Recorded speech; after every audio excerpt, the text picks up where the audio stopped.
తోటి కానిస్టేబుల్ వేధింపులే కారణమని suicide note రాసి మహిళా కానిస్టేబుల్ ఆత్మహత్య చేసుకున్న ఘటన ఉమ్మడి వరంగల్ జిల్లాలో కలకలం రేపింది. మట్టెవాడకు చెందిన సంగీత భూపాలపల్లిలో కానిస్టేబుల్గా పనిచేస్తోంది.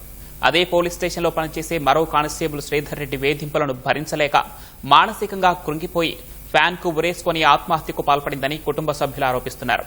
కష్టపడి ప్రభుత్వ ఉద్యోగం సాధించిన సంగీత విగతజీవిగా మారటంతో కుటుంబ సభ్యులు గుండెల విసేలా విలపించారు.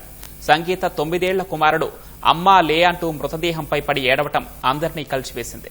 బాధితుల ఫిర్యాదు మేరకు పోలీసులు కేసు నమోదు చేసి దర్యాప్తు చేపట్టారు.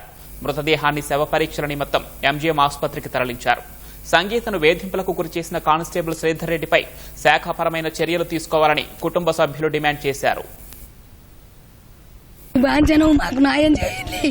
నా బిడ్డను వరంగల్కి ఇచ్చిన జాబు 2 నెలలు 3 నెలలు స్టేషన్ కర్పూర్లో చేసింది. తర్వాత ఇప్పుడు భూపాలపల్లి చేయబట్టి 3 నెలలు అవుతుంది. వాడట జీదరు వాని పేరేదో వాడు టార్చర్ పెడతాందని నా బిడ్డ ఊరి పెట్టుకొని చచ్చింది.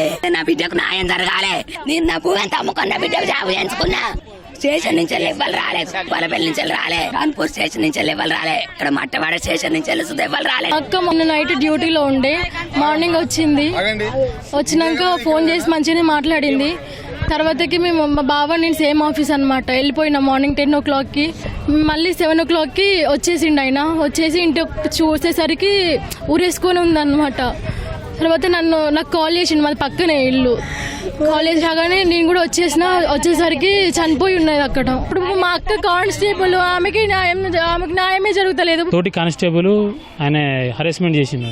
శ్రీధర్ ఇంకో అరుంధతి అని ఆమె లెటర్ రాసింది. వాళ్ళు ఇద్దరికి శిక్ష పడాలండి. శ్రీధర్ అంటే ఆయనకు ఉరి శిక్ష పడాలి, జాబ్ పోవాలి, ఉరి శిక్ష పడాలి. పోలీస్ డిపార్ట్మెంట్ వాళ్ళకే న్యాయం జరగకపోతే ఎట్లా అండి? ఖచ్చితంగా న్యాయం జరగాలి మాకు.